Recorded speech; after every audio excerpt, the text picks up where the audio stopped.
So I'm now at the next part of the second short row, wrong side, and I've got to the beginning of round marker and I've slipped it, and now I'm ready to work on the next bracket, and it tells me to do purl 6, 1, 2, 3, 4, 5, 6, and now there's a new instruction which is make one RP, and this means make one right leaning purl wise. So again, we need to identify that thread, and it's this one between the one we've just knitted or purled on the right needle and the one coming up, and it's this thread here.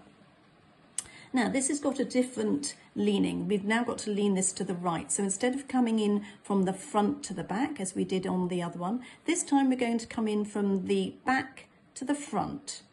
Or an easier way to remember, you could think, is the R is alliteration with rear. So I think of this as coming in from the rear or the back and lifting it that way. And again, you can check your thread is going the right direction, and this time we are leaning to the right.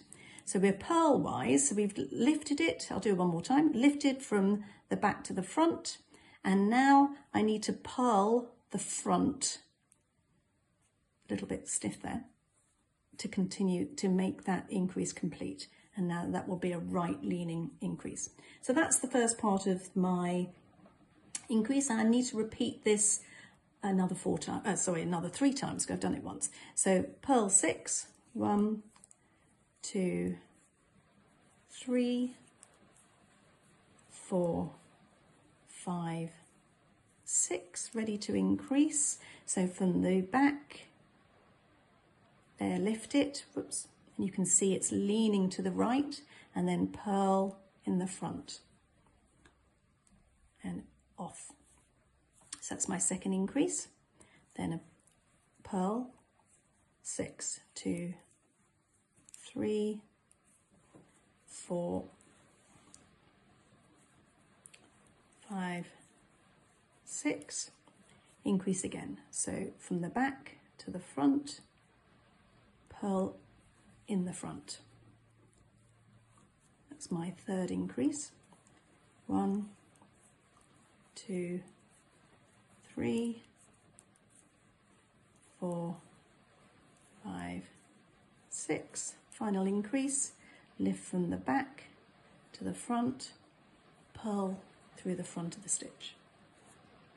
So that's my final increase. So now, just checking my pattern again, I now need to purl to the DS, to that double stitch. So just purl along, won't be very far, so just keep an eye. You'll see that funny looking double stitch coming up. There it is, it's here. It's gone a little bit fuzzy, but I can see it's there. It's a little bit twisted there. Now, again, just like we did on the other side, simply purl the double stitch. So all I'm going to do is insert my right needle underneath the stitch, through there, whoops, it's got a bit caught, there we go. And then I'm just going to purl that double stitch off. Then the pattern says purl 3, 1, 2, 3, and finally I can then turn, making sure my working yarn is sitting at the front. And that's the end of short row 2.